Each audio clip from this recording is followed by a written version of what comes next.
औसा में।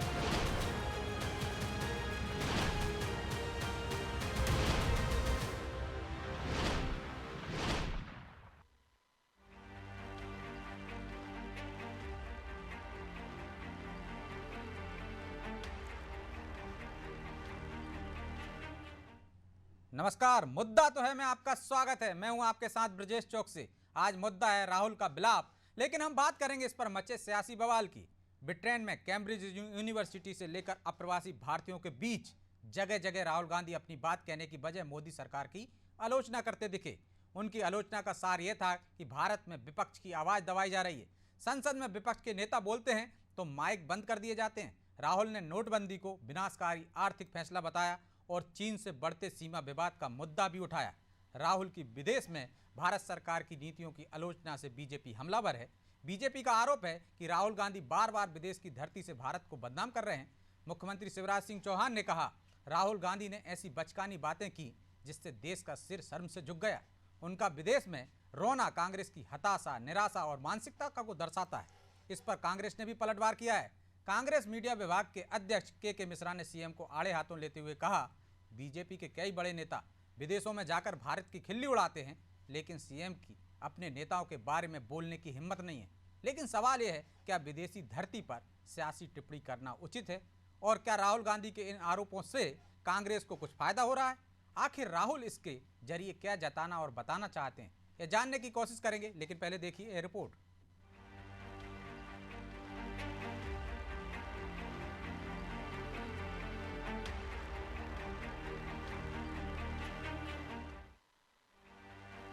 अपने ब्रिटेन दौरे के समय कांग्रेस सांसद राहुल गांधी ने अलग अलग मौकों पर कुछ ऐसी बातें कही जिससे भारत में सत्तासीन भाजपा राहुल गांधी पर हमलावर हो गई है। राहुल गांधी ने कैम्ब्रिज यूनिवर्सिटी से लेकर प्रवासी भारतीयों के समक्ष भारत सरकार और उसकी नीतियों की आलोचना की। उन्होंने कहा कि एक भारतीय लीडर कैम्ब्रिज हार्वर्ड में अपनी बात कह सकता है, लेकिन भारतीय यूनिवर्सिटी में अपनी बात नहीं रख सकता। ब्रिटिश पार्लियामेंट में राहुल गांधी ने नोटबंदी को विनाशकारी फाइनेंशियल डिसीजन बताया। चैथम हाउस में उन्होंने संघ को फांसीवाद कहा। राहुल ने यह भी आरोप लगाया है कि पार्लियामेंट में विपक्ष की आवाज सुनी नहीं जाती, माइक बंद कर दिए जाते हैं। राहुल के बयान पर पलटवार करते हुए मुख्यमंत्री शिवराज सिंह चौहान ने कहा कि राहुल विदेश में जाकर रोते हैं, उनकी देश में कोई नहीं सुनता है। तरस आता है कांग्रेस के नेतृत्व पर ही। वो विदेश में जाके बात कर रहे हैं, देश में कोई सुनता नहीं है, और ऐसी बचकानी बातें कि देश का सिर शर्म से झुक गया है। एक बच्चे की तरह वहां जाके रो रहे हैं कि हमें ये नहीं करने दिया जा रहा है। जो कहना है आप देश की जनता के बीच में कहिए। मैं आपको एक बार बता चुका हूं कि जब मैं गया था विदेश 2014 के पहले, तब मुझे कहा था वहाँ पत्रकारों ने वाशिंगटन डीसी में, तब मनमोहन जी प्रधानमंत्री थे, और मुझे पूछा था कि आपके प्राइम मिनिस्टर अंडर अचीवर हैं। मेरा उत्तर था, भारत का प्रधानमंत्री कभी अंडर अचीवर नहीं हो सकता, वो कांग्रेस के नहीं भारत के प्रधानमंत्री हैं। अब इस तरह से विदेश में जाकर रोना, ये कांग्रेस के नेतृत्व की जो मानसिकता है, पराजित मानसिकता, हताश मानसिकता, निराश मानसिकता, उसी को दर्शाता है। सीएम के बयान पर कांग्रेस मीडिया विभाग के अध्यक्ष के मिश्रा ने कहा कि मुख्यमंत्री को याद रखना चाहिए कि अमेरिका में जाकर प्रधानमंत्री नरेंद्र मोदी ने कांग्रेस के बारे में क्या कहा था। माननीय मुख्यमंत्री जी कि रोज उनके पास एक ही टॉपिक है। 4 रोज पहले भी तो उन्होंने यही कहा था कि राहुल गांधी जी विदेश में जाकर भारत का अपमान कर रहे हैं। कांग्रेस पार्टी मुख्यमंत्री जी से पूछना चाहती है कि अमेरिका में जाकर देश के प्रधानमंत्री जी ने भारत का अपमान किया था, उसको लेकर वो क्या कहेंगे? भारतीय जनता पार्टी के कई नेता विदेशों में जाकर भारत की खिल्लियाँ उड़ाते हैं, उसको लेकर मुख्यमंत्री जी क्यों नहीं कह रहे हैं? क्या मुख्यमंत्री जी के पास राहुल गांधी जी ही एक विषय पर हर चौथे दिन बोलने के लिए अधिकृत हैं? मुख्यमंत्री जी अपने गिरेबान में जाके अपने नेताओं के खिलाफ तो उनकी बोलने की हिम्मत है नहीं, बोले प्रधानमंत्री जी के खिलाफ, वहाँ क्यों नहीं बोलते हैं? मालूम है नौकरी खतरे में पड़ जाएगी। मुख्यमंत्री जी पहले प्रधानमंत्री जी से पूछें तो बेहतर होगा। राहुल गांधी ने विदेश की धरती पर जो कुछ भारत के बारे में कहा, उस पर भारतीय जनता पार्टी को आपत्ति है। भाजपा ने देश में विपक्ष की आवाज दबाने के आरोप को भी गलत बताया था। सीएम शिवराज कह रहे हैं कि राहुल ने विदेश में देश को शर्मसार किया। ब्यूरो रिपोर्ट, अनादि टीवी।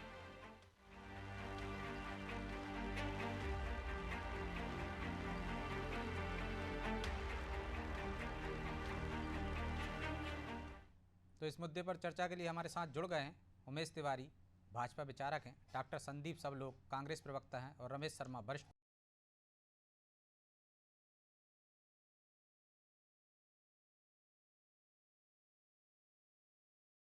पत्रकार। तीनों मेहमानों का बहुत बहुत स्वागत है। उमेश जी, शुरुआत आपसे ही करेंगे। के मिश्रा जी को आपने सुना अभी, वो कह रहे हैं जब आपके नेता, आपके प्रधानमंत्री विदेश में जाकर विपक्ष के नेताओं की खिल्ली उड़ाते हैं, वो आपको नहीं दिखता। राहुल गांधी कुछ बोलते हैं तो आप लगातार उनके खिलाफ टिप्पणी करते हैं। पिछले 4 दिन से बोल रहे हैं और कोई मुद्दे नहीं है आपके पास। देखिए, राहुल गांधी जी 4 दिन से नहीं बोल रहे हैं, पिछले 4 महीने से घूम घूम के देश के कोने कोने में अलग अलग राज्यों में गए, वहाँ जनता उनकी बात नहीं सुनी। मतलब वो ज़मीन पे जुड़ के उतर के बोल रहे हैं तो भी जनता उनको झेलने को तैयार नहीं है, क्योंकि उनके कथनी और करनी में बड़ा अंतर है। जनता इस चीज़ों को समझ गई है कांग्रेस पार्टी किस हिसाब से कार्य कर रही है। अब वो जाते हैं कैम्ब्रिज में, जाते हैं छात्राओं के बीच में, आप देखो कि वो भारत का नहीं, संपूर्ण भारतीय 135 करोड़ जनता का अपमान कर रहे हैं। वहाँ पे जाके क्या कर रहे हैं? अब आप देखो कि आरएसएस का तुलना किससे कर रहे हैं। आज नहीं, आप इतिहास उठा के देखो, चाहे मनमोहन जी का समय रहा, उस समय देखो कि आप जब प्रधानमंत्री होते हुए भी उनके सामने ही बिल को फाड़ के फेंक दिए थे। तो आप क्या समझते हो? अहंकार साफ साफ उनके पूरे कुल खानदान में झलकता है। वो देश की जनता से प्यार नहीं करते, वो तो केवल सत्ता से प्यार करते हैं। और देश की जनता समझ गई कि अब सत्ता से राहुल जी आपको दूर रहना है, कांग्रेस को दूर रहना है, भारत की जनता तय कर ली है। इसलिए अब वो रोने के लिए, जैसे एक छोटा सा बालक होता है ना, वो रोने के लिए अब यहाँ नहीं, यहाँ रोने वाला, यहाँ सुनने वाला उनका कोई जनता ही नहीं है। भाई पार्टी क्यों सुनेगी? और कह रहे हैं विपक्ष को मौका नहीं देते हो। विपक्ष संसद में बोलने नहीं देते हो। संसद में आपने देखा कि विपक्ष इनके आपने बयान सुने हैं संसद में। लोकसभा सत्र चल रहा उस समय कैसे कैसे 7 फरवरी का आपने बयान सुना था, क्या शब्द बोले? शब्दों का चयन ही कांग्रेस के एक्चुअल जो इनके विशेष सलाहकार की जो टीम है इनकी बनी हुई राहुल गांधी जी के साथ में, वो इनको अनाप शनाप बयानों के लिए तैयार करती देने को, और जिससे भारत की जनता जो है इनसे नाखुश हो गई है। इसलिए आपने अभी 2 दिन पहले क्या आपने रिजल्ट देख लिया। ये एक्चुअल क्या है ना, वास्तविकता ये है कि जो पूर्व अध्यक्ष राहुल गांधी जी हैं, उनको जब भी आपने देखा होगा उल्टे सीधे बयान देना है तो विदेश तो इसलिए माइक बंद कर देते हैं, निकल जाते हैं विदेश के दौरे में। माइक भारतीय जनता पार्टी की सरकार या एनडीए की सरकार क्यों बंद करेगी? विपक्ष का तो कार्य है कि जनता का, आपको जनता ने चुन के उतनी सीटें दी है, उतनी सीट के लिए आप वहां पे गए हो तो कम से कम विषय तो रखो। जनता की बात नहीं रखते हो, हल्ला केवल करेंगे, देश को बदनाम करने का काम करेंगे। विदेश की धरती पे जाके भारत की धरती पे घूम घूम के कर लिए। बीजेपी को पेट नहीं भरा, मोदी जी को कर लिए, पेट नहीं भरा उनका।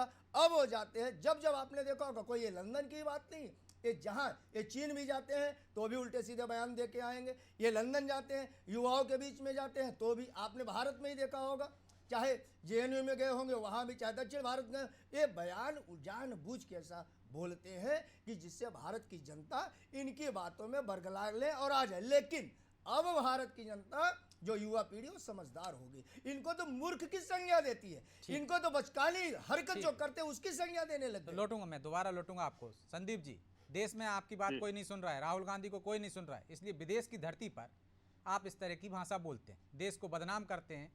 और शिवराज जी कह रहे हैं ये आपकी निराशा, हताशा की मानसिकता को दर्शाता है।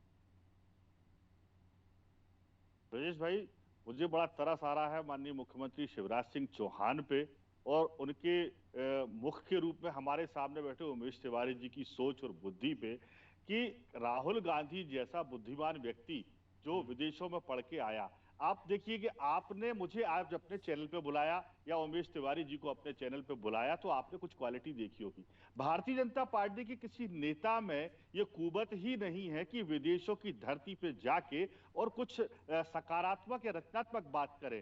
कांग्रेस पार्टी के नेता राहुल गांधी जी एक वैचारिक नेता है, उन्होंने सकारात्मक बात कर रहे थे वो जी, बिल्कुल सकारात्मक बात थी। देखिए इससे पहले ये भी कहना कि भारत का लोकतंत्र इतिहास खतरे में है, देश की संसद में बोलने नहीं दिया जाता है, फांसीवादी संगठन है, उसने सब संस्थाओं पर कब्जा कर लिया है आरएसएस ने, ये सब चीजें बोलना सकारात्मक बातें हैं आपके हिसाब से?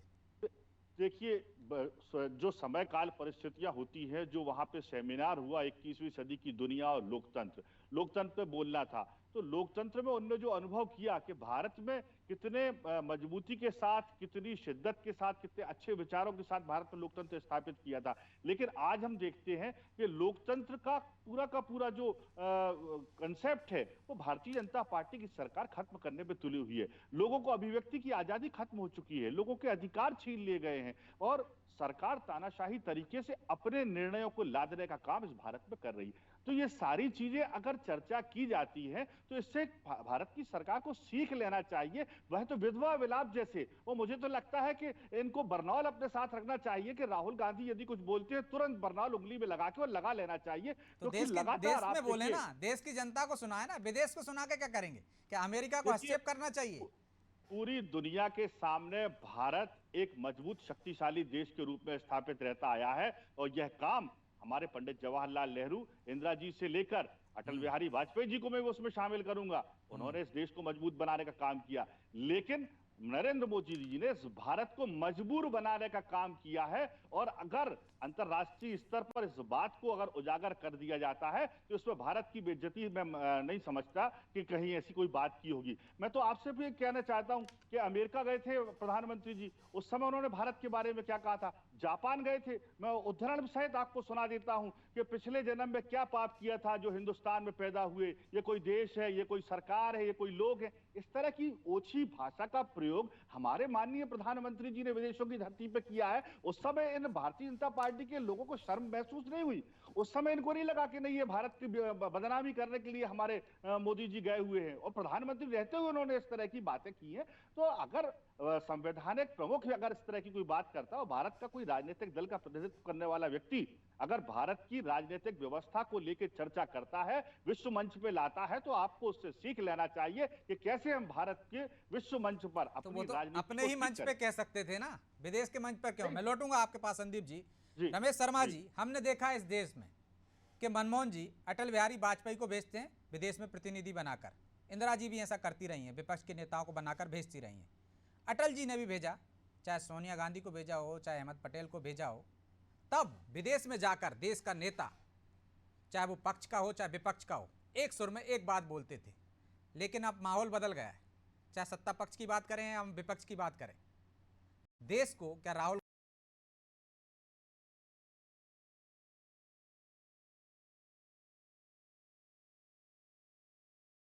गांधी बदनाम कर रहे हैं और ये परंपरा चल पड़ी है, इसे आप किस दृष्टि से देखते हैं? ये निश्चित रूप से ये बात आपने सही कही कि इससे पहले राजनीतिक संघर्ष भारत में दो दलों के बीच में चाहे जैसा रहा हो, लेकिन अगर भारत के बाहर गए हैं तो भारत की ही हमेशा तारीफ की है और आंतरिक मामलों को आंतरिक में उठाया है। ये स्थिति कांग्रेस में भी रही है और ये स्थिति भाजपा में भी रही है, इसका कोई अपवाद नहीं है।